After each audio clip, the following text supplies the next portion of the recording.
Unsure of your dream? Study abroad destination? Clear your doubts. Videsh Consult. Call 9676502888.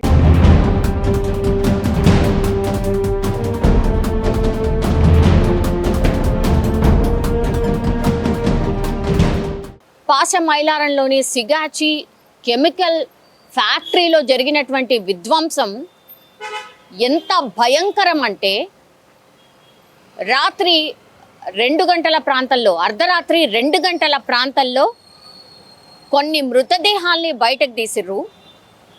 అవి మేము చూపించలేకపోతున్నాం నిజం చెప్పాలంటే కూడా. ఎంత దారుణం అంటే అసలు ముట్టుకుంటే పూర్తిగా ఊడి వచ్చేస్తుంది. ఓన్లీ సగం బాడీ ఉంది, అంటే ఇక్కడి నుంచి హెడ్ వరకు మాత్రమే ఉన్నాయి. అది కూడా పూర్తిగా కాలిపోయి గుర్తుపట్టరానంత స్థితిలో బాడీస్ ఉన్నాయి. అంటే ఆ రియాక్టర్ అనుకోండి, లేకపోతే ఈ బాయిలర్ అనుకోండి, ఎక్కడైతే ఈ పేలుడు జరిగిందో ఈ బాయిలర్లని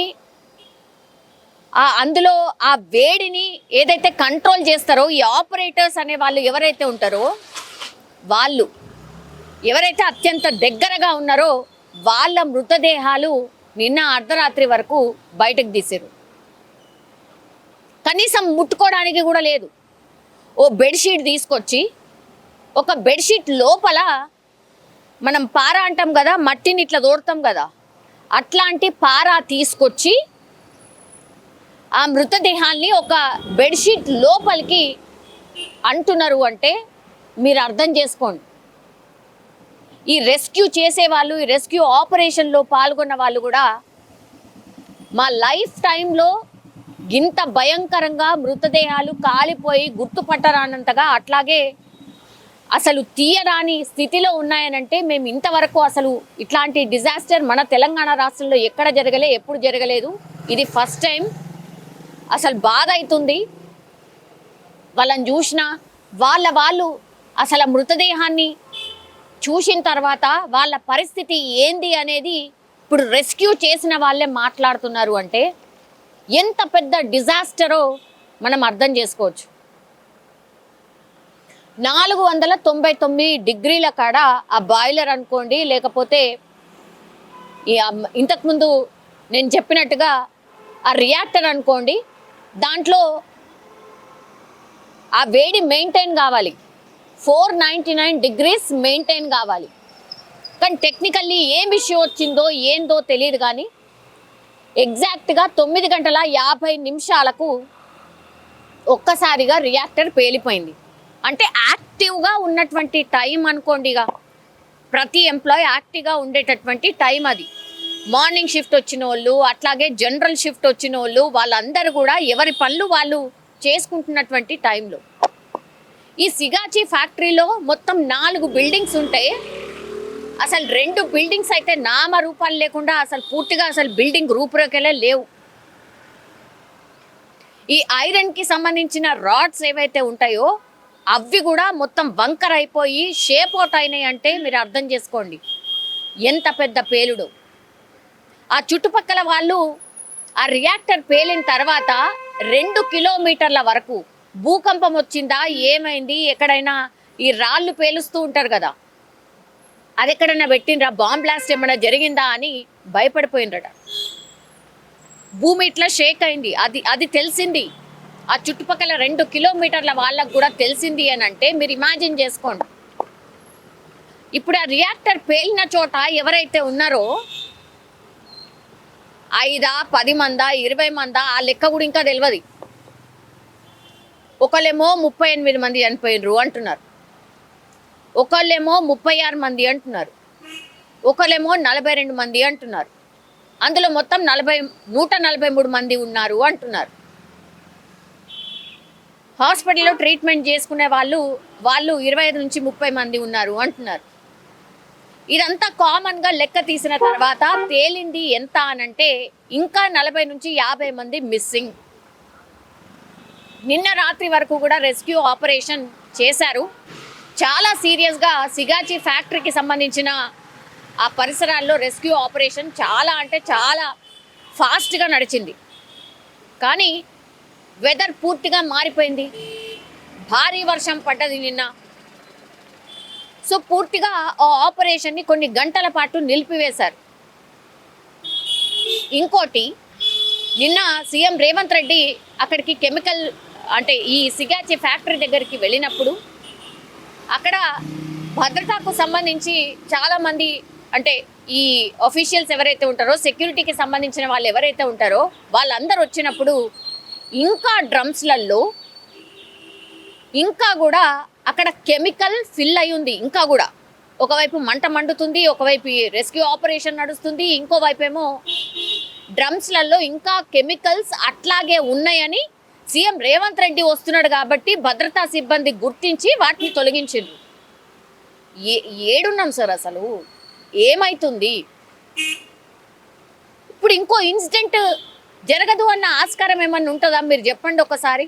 ఇంకా కెమికల్ అక్కడే ఉన్న టైంలో రెస్క్యూ ఆపరేషన్ చేస్తున్నారు. చిన్న నిప్పురవ్వ చాలు ఒక్కసారి అంటుకుంటే, అంటే అక్కడ రెస్క్యూ చేసే వాళ్ళు కావచ్చు, అక్కడ మిగతా వాళ్ళు కావచ్చు, వాళ్ళందరిగా అంతేనా? వాళ్ళ పరిస్థితి కూడా అంతేనా? ఇంత ఘోరమా? ఆ రెస్క్యూ ఆపరేషన్ చేయకంటే ముందు, టేకప్ చేయకంటే ముందు అసలు అక్కడ ఇంకేమైనా కెమికల్స్ ఉన్నాయా, వాటిని తొలగించాలా ఫస్ట్, అది కదా చూడాలి. ఈ కంపెనీ వాడు ఎటుపోయిండో తెలియదు, ఇప్పటికీ కూడా మిస్సింగ్.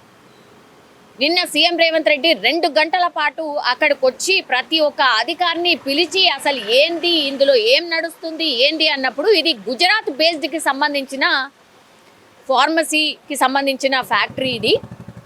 ఇక్కడ హైదరాబాద్లో కొన్ని రా మెటీరియల్స్ తయారు చేసిన తర్వాత వాటిని గుజరాత్కి పంపిస్తారు. అప్పుడు మొత్తం ప్రోడక్ట్ అంతా తయారై మార్కెట్లోకి వస్తుంది. ఇది ఇక్కడ జరుగుతుంది.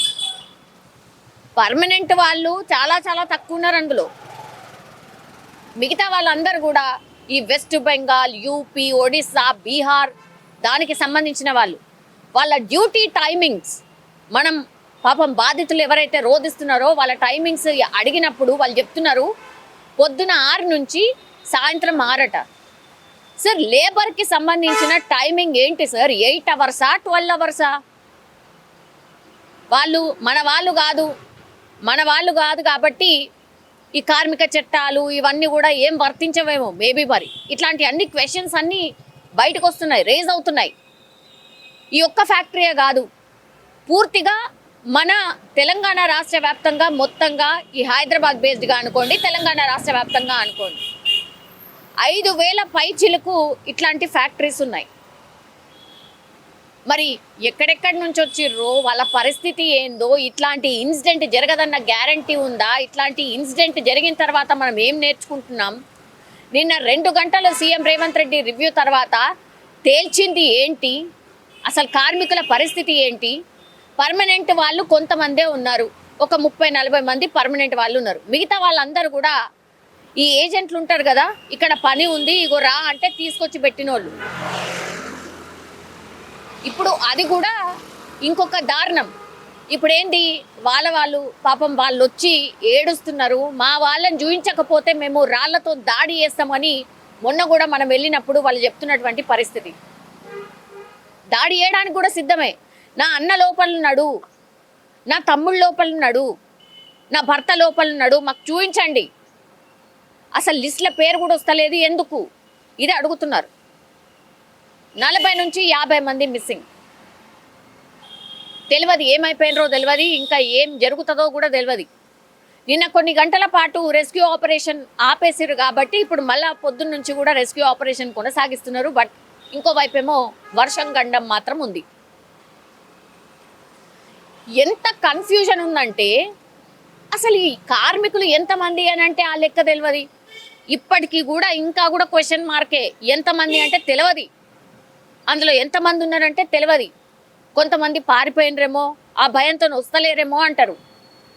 మా వాళ్ళు కనబడతలేరు, మా వాళ్ళ ఇంటికి రాలేదు, మేము హాస్పిటల్ అన్ని సెర్చ్ చేసినాం, ఎవరు కనబడతలేరు అని పాపం వాళ్ళు అంటున్నారు. ఇంత దారుణం అన్నమాట. 2-3 గర్భిణీలు ఉన్నారు, 7 months 6 months. వాళ్ళు పాపం మా హస్బెండ్ లోపల ఉండిపోయిండు సార్, మాకు చూపెట్టండి ఏమవుతుందో తెలుస్తలేదు సార్ అని ఏడుస్తుంటే అసలు వాళ్ళకి ఆన్సర్ ఎవరు చెప్పాలా? చాలా మంది ఇంకో కామెంట్ ఏం చేస్తున్నారు అని అంటే, అసలు ఫార్మా ఇండస్ట్రీలో జాబ్స్ అంతా చెత్త జాబ్స్ ఇంకోటి లేనే లేవు, పని చాలా ఎక్కువ చేసుకుంటారు కానీ అసలు జీతం చాలా తక్కువ ఇస్తూ ఉంటారు, దయచేసి ఫార్మా వైపు వెళ్ళకండి అని చాలా మంది మాట్లాడుతున్న సందర్భం. ఫార్మా ఇండస్ట్రీ మన దగ్గర చేసేటటువంటి బిజినెస్ ఒక లెక్క ప్రకారం ఎంత అంటే 1,10,000 కోట్ల బిజినెస్ చేస్తుంది ఫార్మా ఇండస్ట్రీ. అంటే నేను చెప్తుంది medical shops, so called branded medical shops, వాళ్ళు చేసేటటువంటి బిజినెస్ గురించి నేను చెప్తున్నా. 1,10,000 కోట్ల బిజినెస్ ప్రతి సంవత్సరం చేస్తోంది. ఇమాజిన్ చేసుకోండి, ఇది కూడా అట్లాంటి ఫార్మాకి సంబంధించిన ఏదో కెమికల్ తయారు చేస్తూ జరిగినటువంటి ఇన్సిడెంట్. కోట్లు సంపాదిస్తున్నారు కానీ కార్మికులు ఎవరైతే పనిచేసినరో లేకపోతే ఇట్లాంటి ఇన్సిడెంట్ జరిగినప్పుడు చనిపోయినరో వాళ్ళకి ఏమి ఇస్తున్నారు? ఇప్పుడు వాళ్ళు ఏదో యూపీ బీహార్కి సంబంధించిన వాళ్ళు కాబట్టి తూతూ మంత్రంగా ఈ ఏజెంట్లతోని పూర్తిగా వాళ్ళకి ఏదో ఇచ్చినాం అంటే ఇచ్చినాం నామమాత్రంగా ఇచ్చి పంపిద్దామనే ప్లాన్ చేస్తున్నారు. 1 కోటి పరిహారం ఇప్పిస్తామని కంపెనీ దగ్గర నుంచి సీఎం రేవంత్ రెడ్డి స్వతహాగా చెప్పిండు. ఈ కార్మికులు ఎవరైతే ఉన్నారో వాళ్ళకి 1 కోటి రూపాయలు ఇస్తారా? మళ్ళా ఆ ఏజెంటే కదా మింగుతాడు. వాళ్ళకి ఏదో 2 లక్షలు 3 లక్షలు ఇచ్చి మమ అనిపించి వాళ్ళని ఇక్కడి నుంచి పంపించబోతున్నారట. ఇది అక్కడ జరుగుతున్నటువంటి పరిస్థితి. ఇంత దారుణం, ఇంత ఘోరం. ఆ మృతదేహాలు చూసిన తర్వాత అసలు ఇంత కూడా మనుషులమేనా, మనం కనికరం లేదా అనిపిస్తుంది. అంత దారుణమైన పరిస్థితిలో వాళ్ళు చనిపోయినరు. పాపం కదా. సిగాచి ఫ్యాక్టరీ ఒక్కటే కాదు, ఇట్లాంటి ఫ్యాక్టరీస్ కోకొల్లలు మన చుట్టుపక్కలనే ఉన్నాయి. ఎప్పుడు ఏ మూమెంట్ ఏం జరుగుతుందో తెలీదు. ఆ పరిస్థితుల్లో అట్లాగే ఇంకా కూడా కొన్ని వేల మంది, లక్షల మంది కార్మికులు అట్లాగే పనిచేస్తున్నారు. ఎందుకంటే పని చేయకపోతే వాళ్ళకి నడవదు, ఏం చేయాలి పని. సో ఈ పరిస్థితి ఉంది కాబట్టే ఇప్పటికైనా దీని మీద దృష్టి సారించండి. ఎవరైతే నిజంగా పరిశ్రమలలో జరిగే వర్క్ ఏవైతే ఉంటాయో నిబంధనలు పాటిస్తున్నారా లేదా ఒకసారి చెక్ చేయండి, దీని మీద దృష్టి సారించండి అని ఒక రిక్వెస్ట్ మాత్రమే మనం చేయగలుగుతాం అంతే. కానీ బిగ్గెస్ట్ డిజాస్టర్ ఇన్సిడెంట్ ఇది తెలంగాణలో. సిగాచి కెమికల్ ఫ్యాక్టరీలో జరిగినటువంటి విధ్వంసం అంతా ఇంతా కూడా కాదు. ఇంకా 40 నుంచి 50 మంది మిస్సింగ్, ఇంకా కూడా వాళ్ళ జాడలేదు. హాస్పిటల్లో కొంతమంది, వాళ్ళ సగం మంది సీరియస్ కండిషన్లోనే ఉన్నారు, బర్నింగ్ ఇంజురీస్తో ఉన్నారు. ఇప్పటికైతే లెక్క తేలింది ఎంత అంటే 38 మంది చనిపోయారు. అందులో ఇంకా ట్రీట్మెంట్ తీసుకుంటున్న వాళ్ళ పరిస్థితి చాలామంది విషమంగా ఉంది. ఏం చెప్పలేనటువంటి సిచ్యువేషన్. ఇంకో న్యూలీ మ్యారీడ్ కపుల్ కూడా, వాళ్ళిద్దరు కూడా 2 నెలల క్రితమే వాళ్ళకి మ్యారేజ్ అయింది. వాళ్ళు 2 నెలల క్రితమే ఈ జాబ్లో జాయిన్ అయినరు. వాళ్ళిద్దరు కూడా చనిపోయారు. ఎంత ఘోరమో ఒక్కసారి ఇమాజిన్ చేసుకోండి.